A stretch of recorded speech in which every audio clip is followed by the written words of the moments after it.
కూడా చేయించుకునేటువంటి పరిస్థితులు, బేరమాడే శక్తి క్యాపిటల్కి పెరుగుతుంది. అందువల్ల జనాభా పెంచమని ఆయన చెప్తున్నాడు. పిల్లల్ని కనేది చంద్రబాబు నాయుడు ఇష్టంను మన ఇష్టం కాదు, మహిళల ఇష్టం, మహిళల హక్కు అది. ఎవరిని కనాలి, ఎంతమందిని కనాలనేది వాళ్ళు నిర్ణయించుకునేటువంటి. ఇంతకుముందు కనొద్దని క్యాంపెయిన్ చేశారు, ఇప్పుడు కనమని క్యాంపెయిన్ చేయటం. ఇది ఇంకో 50 ఏళ్ళకి జనాభా పెరుగుద్ది, అప్పుడు మన న్యాయం జరుగుద్ది అని అనుకోవడానికి వీల్లేదు. అందుకని జనాభా ప్రాతిపదిక మీద ఇప్పుడున్నటువంటి సీట్ల సంఖ్య పెంచితే పూర్తి ఇంబ్యాలెన్స్ వచ్చేస్తుంది భారతదేశం.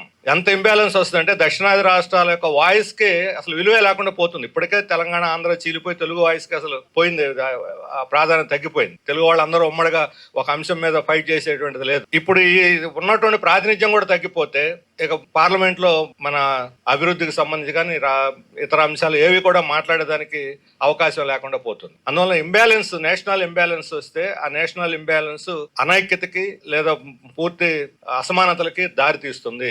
భారతదేశ ఐక్యత ఈరోజు కీలకమైనది. భారతదేశ ఐక్యత రీత్యా ఈ పెంపుదల అనేది సమాన ప్రాతిపదిక మీద ఉండాలి. సమాన ప్రాతిపదిక మీద ఉండాలంటే దానికి ప్రాతిపదిక సీట్లు. ఒక సైంటిఫిక్ బేస్ మీద నెంబర్ ఆఫ్ సీట్స్ అన్ని రాష్ట్రాలకి నిర్ణయించారు.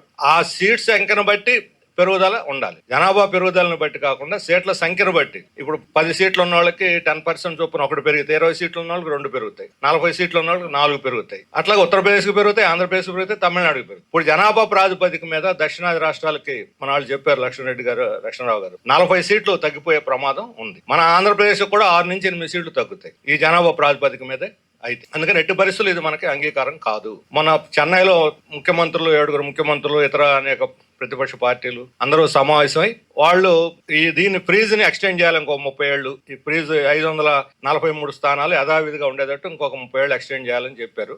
దాంతో పాటు 25 సంవత్సరాల పాటు. దాంతో పాటు ఒకవేళ పెంచితే ప్రోరాటా బేస్ మీద సీట్ల సంఖ్య నిష్పత్తి ప్రకారం పెంచాలనేటువంటి అభిప్రాయాలు కూడా అక్కడ వచ్చినాయి. జనాభా ప్రాతిపదిక మీద మాత్రం అక్కడ ఎవరు అంగీకరించలేదు. అంతా ఒక పెద్ద సెక్షన్ ముఖ్యమంత్రులు, అనేక ముఖ్యమైన రాష్ట్రాలకు ప్రాతినిధ్యం వహిస్తున్న పార్టీలు అక్కడ సమావేశం, అఖిలపక్షం మరలా నెక్స్ట్ మంత్ హైదరాబాద్ లో జరుగుతుందండి. తీర్మానం చేస్తే ఉలుకు పలుకు లేదు కేంద్రాన్ని. అంటే వాళ్ళు ప్రజాభిప్రాయాన్ని ఏమాత్రం పరిగణలో తీసుకోవడానికి సిద్ధంగా లేదు. బలవంతంగా, నిరంకుశంగా వాళ్ళు అనుకున్న దాన్ని రుద్దాలనుకునేటువంటి పద్ధతిలో పోతున్నట్టు కనిపిస్తున్నారు. అందుకని ప్రజల నుంచి దీనికి ఒత్తిడి వస్తే తప్ప ఇది వెనక్కొట్టడం సాధ్యం కాదు. అందుకని ప్రజలను కూడా దీని మీద చైతన్యవంతం చేసుకోవాలి. అయితే దురదృష్టవశాత్తు అంటే మన రాష్ట్రం నుంచి, దక్షిణాది రాష్ట్రాలు అన్నిటి నుంచి చెన్నై మీటింగ్ ప్రతినిధులు ఉన్నారు. అసలు రాజకీయ అభిప్రాయాలు కూడా పక్కన పెట్టి బీఆర్ఎస్, కాంగ్రెస్ ఇద్దరు అపోనెంట్స్ ఇద్దరు హాజరయ్యారు. డిఎంకే, అన్నాడీఎంకే ఇద్దరు వ్యతిరేకిస్తున్నారు. అన్నాడీఎంకే రాకపోయినా వ్యతిరేకిస్తున్నారు. కేరళలో కాంగ్రెస్, యూడీఎఫ్, ఎల్డీఎఫ్ ఇద్దరు వ్యతిరేకిస్తున్నారు. బీజేపీ సరే దాని బలపు వాళ్ళదనుకోండి. అంటే పార్టీల మధ్య ఉండేటువంటి విభేదాలను కూడా పక్కన పెట్టి రాష్ట్రాల ప్రాతినిధ్యం కోసం, ఆ ప్రయోజనాల కోసం ఉమ్మడిగా ఒక వాయిస్ వినిపించడానికి అన్ని పార్టీలు సిద్ధమవుతాయి.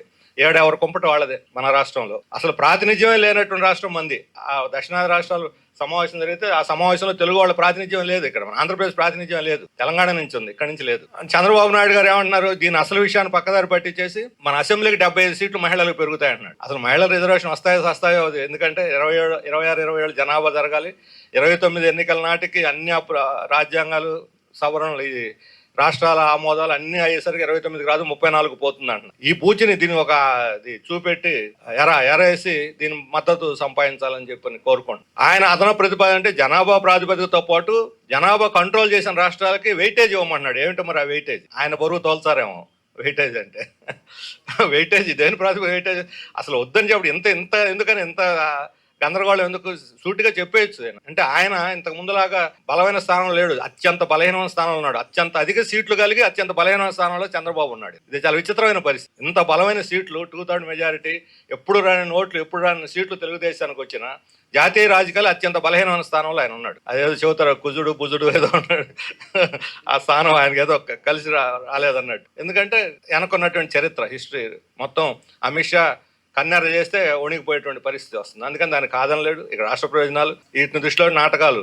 వైఎస్ఆర్ కాంగ్రెస్ ఏమో వాళ్ళు ఉత్తరం రాశాడు జగన్మోహన్ రెడ్డి గారు, కానీ సమావేశానికి మాత్రం హాజరయ్యే ధైర్యం చేయలేకపోయాడు. అది కూడా నంగినంగా రాశాడు, సూటిగా కూడా చదివి దానిలోంచి ఇన్ బిట్వీన్ లైన్స్ తీసుకుని ఈయన వ్యతిరేకిస్తున్నాడు అనుకోవాల్సింది తప్ప సూటిగా ఇది చేయడానికి లేదు అని చెప్పగలిగిన ధైర్యం ఆయన చేయలేవు. ఇక కాంగ్రెస్, వామపక్షాలు ప్రధానమైన నెక్స్ట్ ఉన్నటువంటివి. ఈ రాష్ట్రంలో మనం బలహీనమైన స్థానంలో ఉన్నాం.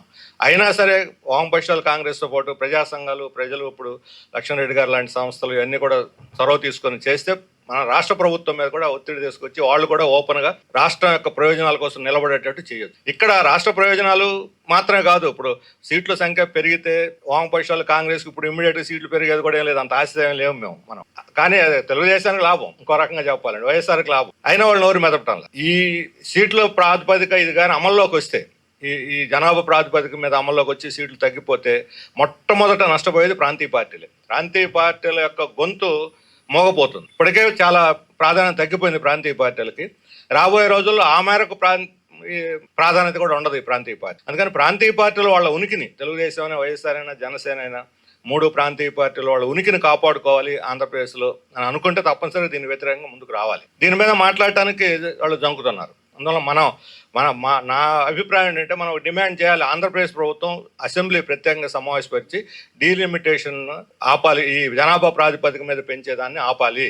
అందరి అభిప్రాయాలు తీసుకొని, అఖిలపక్ష అభిప్రాయాలు తీసుకొని ఏకాభిప్రాయం సాధించి ముందుకు పోవాలి అనే ఒక తీర్మానం చేసి ఢిల్లీకి పంపాలి. ఏకాభిప్రాయం సాధించి ముందుకు పోవాలని చెప్పడం తప్పేం లేదు, డెమోక్రటిక్ ప్రిన్సిపల్ అది. అది కూడా వాళ్ళు చేయకపోతే, ప్రతిపక్షాలతో చేతులు కలపకపోయినా ఇండిపెండెంట్ గా మన రాష్ట్ర అసెంబ్లీ తీర్మానం చేసి ఆ మాత్రం కూడా పంపకపోతే పూర్తిగా ఈ ప్రభుత్వం యొక్క ఆత్మగౌరవమే ప్రశ్నార్థకం అవుతుంది. ఇది 56% ప్రజల ఓట్లు తీసుకొని చేసిన దీన్ని వెన్నుపోటు పడవటే ప్రజలకు, తెలుగు ప్రజలకి, ఆంధ్రప్రదేశ్ ప్రజలకు వెన్నుపోటు పడవటం అవుతుంది. మీరు ఎక్కడైనా వాళ్ళు బహిరంగ వచ్చే ప్రజాభిప్రాయం తీసుకోమనండి, ఇది ఈ అభిప్రాయాలు చెప్పి ఓపెన్ డిస్కషన్ చేసి ప్రజాభిప్రాయం తీసుకోమనండి, ప్రజలందరూ దీన్ని వ్యతిరేకిస్తారు. మరి ప్రజల యొక్క మైండ్ సెట్ ని, మనోభావాలను బట్టి పోతారా, వాళ్ళ సొంత రాజకీయ ప్రయోజనాలు బట్టి పోతారా? కానీ ప్రజల మనోభావాలు, మన రాష్ట్ర ప్రయోజనాలు ఏమాత్రం గౌరవం ఉన్నా, తమ సొంత పార్టీ ఉనికిని కాపాడుకోవాలన్నా సరే తెలుగుదేశం పార్టీ చొరవ చేసి అసెంబ్లీ సమావేశపరిచి తీర్మానం చేసి పంపాలి. వీలైతే తులసిరెడ్డి గారు కోరినట్టు మన అఖిలపక్ష సమావేశం కూడా అన్ని పార్టీలను కూడా, స్వప్నాశ్వరరావు గారు కూడా సజెస్ట్ చేశారు, అన్ని పార్టీలను పిలిచి సంప్రదించమని చంద్రబాబు నాయుడిని. ఆ పని చేస్తే మంచిదే. గత ప్రభుత్వం